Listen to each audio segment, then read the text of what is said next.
Alright, welcome to this episode of deck building. We are going to be building a Druid mid-range deck. I'm going to be speaking a little quick this time because I got 10 minutes to explain this deck to you and it has a lot of interactions between cards. So I'm going to have to go a little faster. So what we have here is our hero, and we picked this hero because it's a balanced Druid, which is what the deck is using, balanced talents. And its flip is the best flip out of all the Horde balanced Druids. The rest of them are just garbage. So that's that. Now, let's start off with our abilities. We got the Natural Order, staple Druid card, kills equipments and abilities, and equipments are starting to get popular, so we got that in here. Next card is one of the cards that I actually feel is going to become more popular. It's Insect Swarm. And we attach it to a hero and deal 2 or ally and deal 2 damage to it, and the attached character has -2 attack. Now I feel this card's gonna become more popular because with the card Broderick, you put this on their hero once, and not only did you do it 2 damage, which is good, not good for one, but it's decent for one, but you also gave it -2 attack, making the Brodericks completely useless while they're in the graveyard. So by doing that, you've basically made Broderick a null 2-1. And against decks with weapons, you're just giving them -2 attack no matter what. So you play multiples on them, and they're going to be slowed down a lot. Our next card is Hibernate. It's the basic ally removal for Druid. It takes out pretty much everything, even the the Forsaken Deathveer. So with this Hibernate, we got a solid removal spell for any guy who's going to give us a problem. After Hibernate, we have Wrath.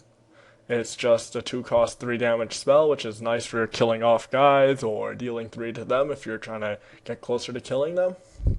After Wrath, we got 3 Force of Natures. Basically, on turn 4, we can create an unexpected threat against them and deal them 3. And it also combos with one of our guys. We'll get to that in a minute. We have the last ability, 2 Innervates. So what we have Innervate in here for is because almost every good deck basically has another way to draw cards aside from quests. So we put Innervate in here as our draw power to make sure we always have cards in our hand. And we only play 2 because we don't want to be drawing cards the whole time. We actually want to be dropping threats at one point or another. So that's why there's only 2 in here. Now let's move on to our allies. The card that Force of Nature comboed with, and a few other cards work well with too, is Spectral Kitten. It'll basically pump the tokens to 2/2s. So we got him in here because he pumps our tokens, pumps our Horde allies, and he's a 3-cost 4/4 body, and he's a really good card. Spectral Kitten has to be one of the best cards from Scourge War.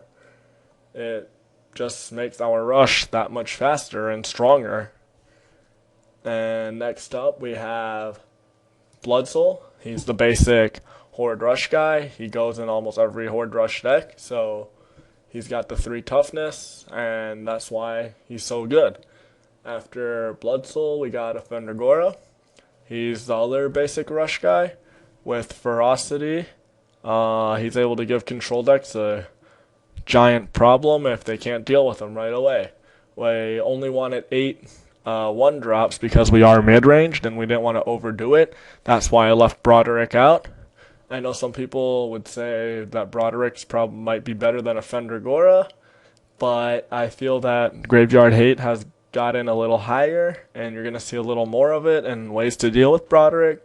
So if people actually are going to be dealing with him and using Graveyard Hate and stuff, his giving your hero Assault 1 isn't going to matter. And if that's not going to matter, he's just going to be a null 2/1, which is going to be worse than Offender Gora. So after Offender Gora, we got Great Kodo. Great Kodo was a card I put in here in place of Marksman Grouse because I chose to play another card, which I'll get to later. And with Great Kodo, basically we get a tempo advantage with his you pay one less to complete quests part. And then his second ability that doesn't look that useful, it says when you can place a resource, you may exhaust target card in play. This ability I actually underestimated, and I found a lot more uses for it than I thought I would. Or what I can do with it is basically tap out armor so your rush can swing in without the damage being prevented. You can tap out weapons left readied for striking back, and so they can't strike back and kill your guys. Tap out protectors. And the main thing that I like about it is against mage, if they leave like 3 open for another fracture or 5 open for a mystic denial or something like that, you just play a resource, exhaust one of their resources, and they no longer have the resources to counter what you're going to play. So that's where that actually came in to be very useful. After Great Kodo, we got Nathanos Blightcaller. He is also another amazing card from Scourge War. For the cost of 4, we get 3 guys, which is really good because 3 guys are just better than 1, and with those 3 guys, we're putting 6 damage of pressure on him. The 2 Blighthounds we get are also protectors, so that's really good. It'll help us stall out other aggro decks, and his effect is randomly relevant at points in the game where he can't be destroyed while we control a Blighthound. He also combos very well with Spectral Kitten since he makes 3 guys, where when we play Spectral Kitten, we get an additional 3 attack. So that's why this guy's really good, and he works really well with Spectral Kitten. After Nathanos Blightcaller, we got our last ally, Vexmaster Narjo, and basically what he's good for is slowing down other ally decks and rush decks. So he takes out ready Blood Souls, takes out Offender Goras, and a lot of stuff. And if we have a Spectral Kitten, we can actually use them to trade into a Miriam that just came into play, or a Spectral Kitten that's still ready. So we got 3 of them in here only though, because having too many of him, he starts to become useless. Now let's move to our resources. We have 4 Circle of Bloods. This card mixed with Spectral Kitten starts generating 2/2 guys, and against control it starts creating a lot of pressure with the 1/1 guys.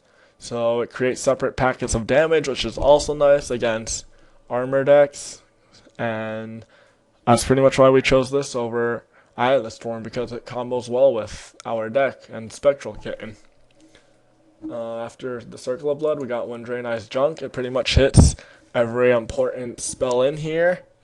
I mean, it does miss Nathanos, Force of Nature, and Innervate, but that's okay because it gets the Hibernates, Natural Orders, Insect Swarms, and Spectral Kittens, which are the main things that we needed to get.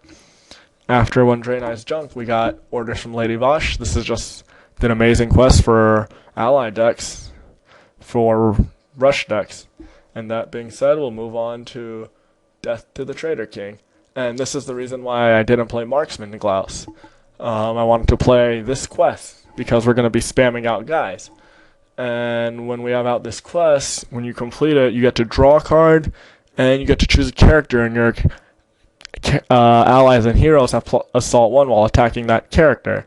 So with this card, when you complete it, you're usually going to be doing at least 4 damage with it, and you get to draw a card, which is definitely worth it at the price of 3. And this is another card that combos well with Force of Nature and the Circle of Blood and the Nathanos.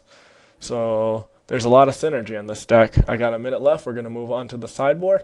We got Boots of the Whirling Mist. Basically, for solo decks, you just use it for its first ability. If they can't deal with it, it's pretty much going to be game over.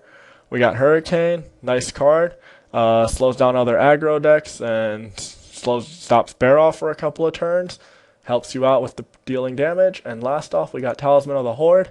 For solo decks and decks that use a lot of abilities or equipments that get in your way, you just play it, and you'll hopefully be getting some 2 or 3 for 1s. So that'll be that. And that's the end of this episode for the Druid deck building. If you have any questions, just ask. And thanks for watching.